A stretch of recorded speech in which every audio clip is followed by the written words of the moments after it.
Mientras tanto, algo increíble estaba por suceder. Ese mismo día, Tala, el explorador junior y sus amigos exploradores llegaron al bosque. Tala, con su gran espíritu aventurero, guiaba al grupo con emoción. «Hoy es el día de la exploración», dijo con una sonrisa. Saltaron y rieron, jugaron sin parar. Tala y Junior, el explorador, los animaba a descubrir, observar y cuidar todo lo que encontraban en su camino, hasta que escucharon un sonido. ¡Bu! ¡Bu! El profesor, al ver aquello, entendió algo importante. Los animales no son para encerrarse.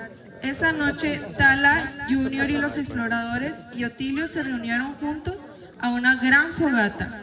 Cocinaron bombones, rieron juntos y miraron las estrellas. Otilio, desde una rama, dijo: «Los verdaderos exploradores y científicos no atrapan a la naturaleza, la cuiden y la protegen». Tala y Junior sonrieron, porque sabían que esa era la misión más importante de todas. Y desde entonces, cada vez que escuchas un «bu, bu», es Otilio y también Tala, cuidando el bosque junto a nuevos exploradores.